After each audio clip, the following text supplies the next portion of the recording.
I'm so excited to see what you all have achieved in the last few years. Your growth has been incredible, and I'm grateful for all of your hard work and sacrifice.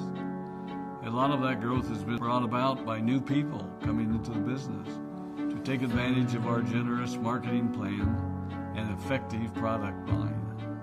So I thought I would take just a moment of your time to share with you a little bit about where Forever came from and where Forever is going. I've heard people describe this as our culture, but I think it's simply who we are. Several decades ago, I was an executive for a real estate development company called Del Webb. And at that time, there was a lot of excitement about a new business concept. And like many of my colleagues and friends, I went along to a business opportunity meeting and listened to a presentation about multi-level marketing. I immediately fell in love with the concept that people would be motivated to help each other and be able to make a living doing so. It's a beautiful thing when you think about it. Although I was enjoying my career, I didn't think that I was contributing as much as I wanted, or as much as I could, to improve the well-being of the people around me. Inspired by the concept of people helping one another, I set out to write a marketing plan that is almost identical to the one that we use today. As I developed it, I had two goals. One was to pay the highest bonuses possible and still be able to run a company effectively. Two, to build a plan that would motivate and encourage people to keep working. I wanted a plan to reward those that remain active and engaged. I love the concept of a royalty income. However, I believe that it's good for our souls to work hard. People who work hard are happier. Of course, if you work hard, you should play hard. And that was one of my motivational factors in starting Forever Resorts. It was to give people the opportunity to spend time with their loved ones and experience the wonder of nature. Next time we're together, maybe I can tell you more about my passion for our resorts, our rare animals, and spectacular natural resources.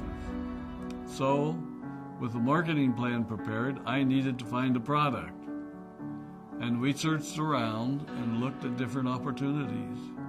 I was passionate about finding something that was effective, consumable, and that we knew would not be a fad. During my search, I met a group of doctors who had developed a method of stabilizing aloe vera. They convinced me of its efficacy, and we began testing the product, and were amazed by the results. We were in business. We had a fair and balanced marketing plan, a consumable, effective product, and the third ingredient, an absolute conviction that we could make a difference in the lives of the people around us. And while it might have been a bit presumptuous, we honestly believed that we could make a difference in the world.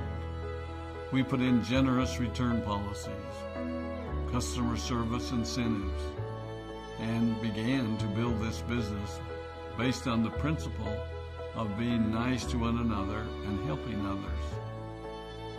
The success was incredible, and we grew rapidly until Christmas of 1982.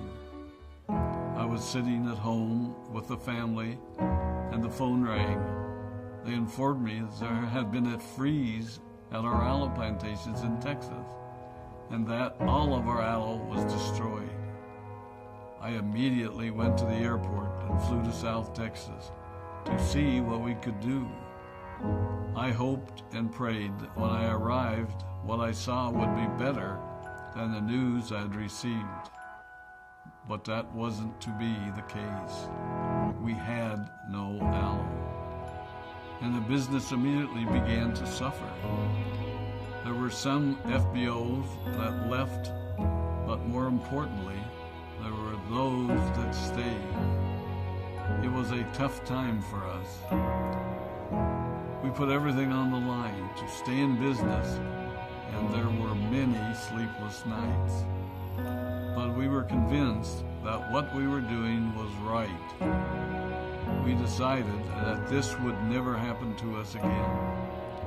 We flew out to the Dominican Republic and purchased as much land as we could and began planting aloe in one of the safest weather zones in the world. In addition to the acres of plantations in the Dominican Republic, we now have plantations in Mexico and South Texas. It was a tough lesson to learn. But during the tough times, we became stronger and we grew the most. We grow roots that strengthen us and help us to overcome the challenges and obstacles that life throws at us. I have learned that solid principles and core beliefs do not have a sell-by date. It is never old-fashioned or out of style to be nice to each other, to honor your commitments, and to treat people how you would wish to be treated. I recognize that many of you might not have heard about our beginnings, as you are new in the company.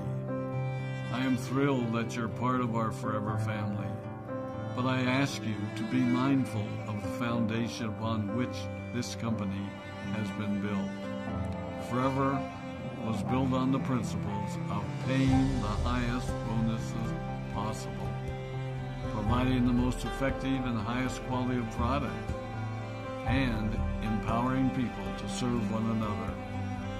There are no shortcuts to success in our business.